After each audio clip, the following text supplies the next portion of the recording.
there is a report that Javon Kinlaw's fifth-year option isn't going to be picked up by the San Francisco 49ers, and it's hard to blame them because Javon Kinlaw really hasn't stayed healthy throughout his whole entire career here, and also that would make him paid like a top 10 nose tackle or defensive tackle, which he isn't. He's average maybe, and it struggles to stay healthy, but the San Francisco 49ers have a big issue on their interior defensive line, and that's they don't really have big guys that can stop the run super efficiently. But I think there might be a guy in the building who's not necessarily the biggest guy, but he could slide into that role perfectly and replace Javon Kinlaw at a much cheaper price, which is definitely needed for the San Francisco 49ers because, as you guys know, Nick Bosa is about to get a Brinks truck backed up to his house, and maybe not just one, but like 10. And while it would be ideal signing like a top 10 guy in free agency, that's just not how the San Francisco 49ers can handle this. They're just not built that way right now. They really need to budget their money efficiently, and they have so many glaring holes. And I mean, the major one is the offensive line, because the offensive line can just get smoked. I mean, we saw that in the Eagles game against the premier defensive line. They get manhandled, and that's why Brock Purdy and Josh Johnson got hurt in that game. And to look at that and say you don't need to do anything for the offensive line, I think is a little bit stupid. And John Lynch probably saw the same issue I saw, and he's probably going to try to either sign a guy or two and then draft a guy or two. And I would highly suggest their first pick being on center or right tackle, and then maybe do it again with their second pick. The 49ers really need to bolster their offensive line because it's clear that's their weakness. And the teams they're going against, like Kansas City and Eagles, have a better offensive line. But this video isn't about the offensive line, but I'm sure we'll cover it later in one of my later videos, so make sure you subscribe if you do like my content. But with that background being said, I think the San Francisco 49ers aren't going to necessarily have to draft someone to replace Javon Kinlaw, but they have that guy inside the building. And I think that guy that's going to replace Javon Kinlaw, and hopefully actually replace a guy they missed dearly this year, and that's DJ Jones, is Kalia Davis. And the San Francisco 49ers selected Kalia Davis in the 6th round last year. In this video, I'm going to go over his background, what makes him such a special player, and how he's going to impact the 49ers going forward. And without further ado, let's get right into this. Kalia Davis was born on October 2nd, 1998 in Pensacola, Florida. And Pensacola is also where Kalia Davis's football career would really get rolling. And in high school, he played actually inside linebacker, which is insane because currently he is an interior defensive lineman, like I said. And Kalia Davis wasn't like some type of scrub inside linebacker that had to move interior line. It's that he just put on so much weight because as an interior linebacker, he received offers from UCF, East Carolina, Tulane, Alabama A&M, and Alcorn State. In total, Kalia Davis received 26 offers. Some other notable points in Kalia Davis' high school career is that he was named a 3-star recruit from ESPN. He earned honorable mention All-State honors as a junior in 2015. As a senior, he tailed in 107 tackles, 9 sacks, and 2 interceptions. He was also named first team Florida Class 5A All-State by the Associated Press. But that's enough of Kalia Davis' high school career. Of the 26 offers Kalia Davis received, he decided to enroll at UCF, being a Knight. And the Knight Kalia Davis was on and off the field. As a freshman, he was redshirted the entire season in 2017, but he did earn AAC's All-Academic Team Honors, just highlighting his great mental capacity. And I think this is a part of game that is honestly overlooked, especially for interior defensive linemen. But at the NFL level, you do need to be really mentally agile to be at the top of the game. And it's great to see that Kalia Davis has that ability to just elevate his play style through not just his physical gifts, but his mental gifts as well.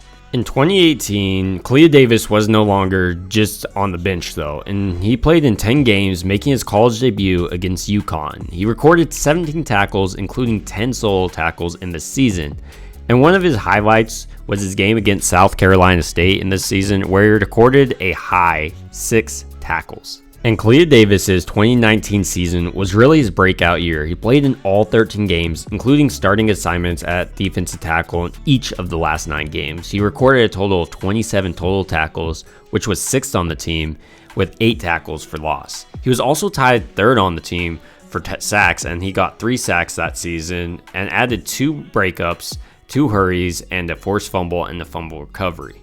And there were a few more accolades that went through his 2019 season. He was named first team All-Conference by Pro Football Focus. He earned AAC All-American team honors. In the 2020 season, Kalia Davis decided to opt out due to the pandemic that we will not name on this channel, and he also earned AAC All-American team honors. As a senior, he appeared in and started 5 games of the season before missing the remainder of the season with an injury.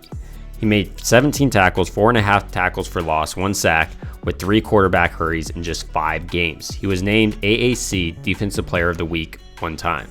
But I have to imagine the highlight of this year had to be him being invited to the Combine. And at the Combine, he kind of went off. Let's give you some measurables of how high and how much he weighs first.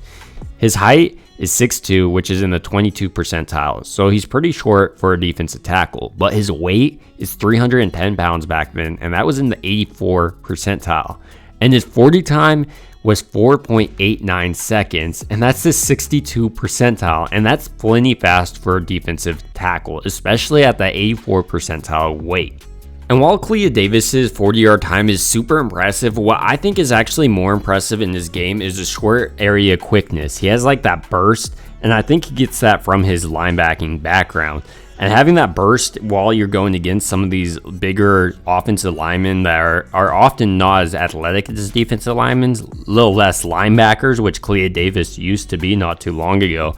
I think him getting that first quick step in is really what allows him to get under the pads, and being that short, just like DJ Jones was pretty short, he's able to kind of penetrate, and I think he would be able to develop into a pretty solid run stuffer, even better than Javon Kinlaw, because honestly at the end of the year, Javon Kinlaw was getting driven back and kind of getting manhandled despite his impressive physique. So after his illustrious career at UCF, Kalia Davis was obviously selected by the San Francisco 49ers. He was selected in the 6th round with the 42nd pick in that round.